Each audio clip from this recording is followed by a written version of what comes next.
بسم اللہ الرحمن الرحیم۔ زہد کے کچھ ارکان ہیں، کچھ رکن ہیں زہد کے لیے۔ سب سے پہلا رکن یہ ہے اللہ تبارک و تعالیٰ پر اعتماد اور اخلاص کامل۔ چنانچہ نہج البلاغہ میں ارشاد فرما رہا ہے کہ تمام زہد قرآن مجید کے 2 کلموں مضمر ہے، جیسا کہ اللہ تعالیٰ کا ارشاد ہے اگر تم سے مال دنیا چھٹ جائے تو زیادہ افسوس نہ کرنا، اور اگر دنیا کا مال دولت ہاتھ آ جائے تو زیادہ مغرور نہ ہونا۔ دوسرا رکن محرمات اور شبہات سے پرہیز کرنا ہے۔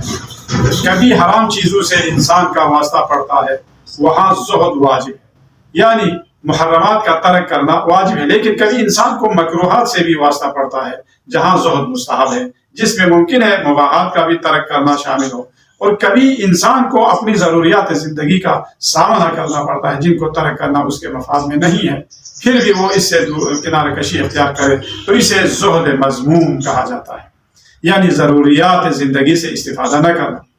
تیسری چیز خواہشات قلبی سے پرہیز کرنا، یہ تیسرا رکن ہے، جس کے بارے میں رسول خدا فرماتے ہیں کہ ہر دانشور کے ساتھ نشست و برخاست نہ رکھو، بلکہ ان علماء کے ساتھ زندہ اٹھنا بیٹھنا رکھو جو تمہیں 5 چیزوں کی طرف دعوت دے اور 5 چیزوں سے تمہیں روکے۔ 5 چیزیں کون سی؟ تیرے شک اور تردید کو یقین میں تبدیل کر دے، تکبر اور غرور کی حالت کو تواضع اور انکساری میں تبدیل کر دے، مومنین سے دشمنی کو ان سے دوستی میں اور خیرخواہی میں بدل دے، ریاکاری اور فریبکاری کو اخلاص اور حق گوئی میں بدل دے، دنیا گرائی کو زہد میں بدل دے، اور پھر فرمایا یا من بدنیا اشتغل قد غرہ طول العمل الموت یأتی بغتة والقبر صندوق العمل ولم تزل فی غفلۃ حتی دنا منک الاجل۔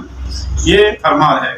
امام فرماتے ہیں کہ اے وہ شخص جو دنیاوی امور میں مگن ہے اور لمبی امیدوں نے اسے گھیر لیا ہے، آگاہ رہو موت اچانک آنے والی ہے اور تیری قبر اپنے عمل اور کردار کا صندوق ہے، بس تم اس قبر کے عذاب سے بچنے کے لیے کوئی نہ کوئی عمل کر کے آ جاؤ۔ شیخ بہائی رحمت اللہ علیہ فرماتے ہیں کہ دین اور دنیا داری دونوں میں ایک جگہ جمع نہیں ہو سکتا۔ اگر کوئی یہ کہے کہ ہم دین کو بھی اور دنیا کو بھی حاصل کریں گے، اس کا مطلب یہ ہے کہ ان کا نہ دین سالم ہے اور نہ دنیا سالم۔ السلام علیکم ورحمۃ اللہ۔